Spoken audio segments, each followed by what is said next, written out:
SJS-ის ფოთის ოფისის პრეზენტაცია დღეს შედგა. სიმბოლურად წითელი ლენტი ქალაქის მერმა და SJS-ის ფოთის ოფისის დირექტორმა მაგდა ქაჯაიამ გაჭრეს. გახსნა სასულიერო პირები, ქალაქის ხელისუფლება და უცხოელი სტუმრები ესწრებოდნენ. დაახლოებით 3 თვეში ფალიაშვილის ქუჩაზე მაცივარ კომბინატი ამოქმედდება, რომლის მშენებლობასაც ამერიკული კომპანია 40 მილიონი ლარით აფინანსებს.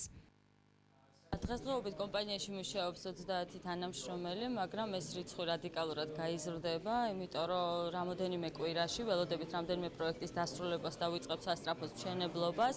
პირველ რიგში დაგვჭირდება 50-მდე კაცი, იმისთვის რომ ავაშენოთ ახალი შენობა, ეს იქნება ახალი სამსართულიანი შენობა. აქ დაახლოებით განხორციელდება 30-40 მილიონი დოლარის ინვესტიცია და სხვადასხვა პირველი არის ამ დონის ინვესტიცია ქალაქში ამ მიმართულებით.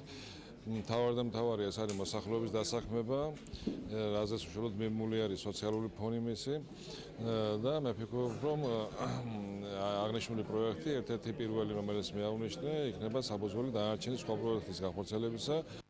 ამ დროისთვის ფოთის ოფისში 30-მდე ადამიანია დასაქმებული. აქედან 5 მათგანი ფალიაშვილის ქუჩის მაცხოვრებელია. როგორც SJS-ის ფოთის ოფისში აცხადებენ, მომუშავე პერსონალის რაოდენობა გაიზრდება და იგი ძირითადად ქალაქის მოსახლეობისთვის გახდება ხელმისაწვდომი. დასაქმების მსურველთა განაცხადების მიღება უკვე დაწყებულია.